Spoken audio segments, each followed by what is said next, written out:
اس برفباری میں، شدید برفباری میں ان سے تو غلطی ہو گئی، لوگوں کا جبری انخلاء انہوں نے کیا، پھر ابھی ان کو سمجھ نہیں آ رہی تھی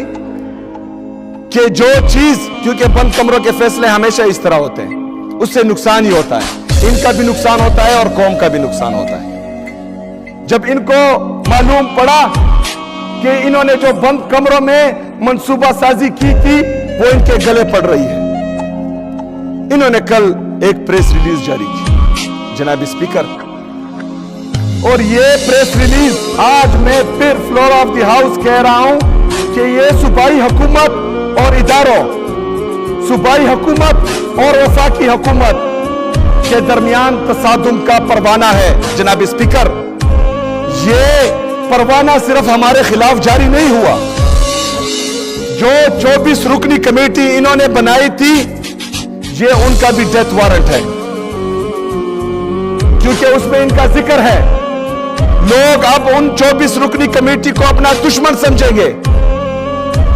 ایک طرف لوگ سمجھیں گے، دوسری طرف کچھ اور لوگ جو لائے گئے ہیں وہ بھی سمجھیں گے۔ اچھا، ایک طرف تو یہ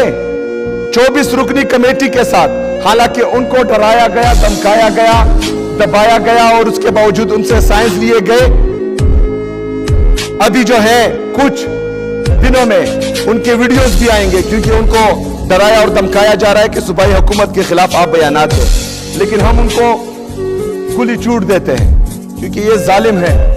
کر سکتے ہیں ظلم۔ اگر وہ فرض کریں ہمارے خلاف بیان دیتے ہیں اور اس سے ان کی جان چھوٹتی ہے تو بے شک دے دیں، کیونکہ ان کو مسلسل ڈرایا اور دھمکایا جا رہا ہے۔ جناب اسپیکر، ایک طرف تو ان کو مسئلوں میں گھیر دیا، ان کے ڈیتھ وارنٹ تقریباً انہوں نے ایشو کر دیے، دوسری طرف ان کے جو نمائندہ ہے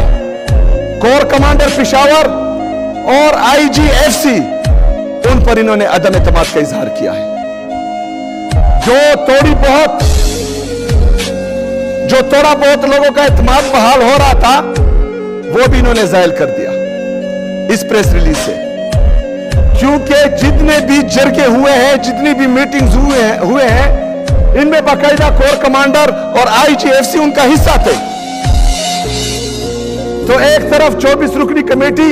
جو انہوں نے بنائی تھی ان کے خلاف انہوں نے پریس ریلیز کے ذریعے ڈیتھ وارنٹ ایشو کیا، دوسری طرف جو ہے اپنے آئی جی ایف سی اور کور کمانڈر کے خلاف انہوں نے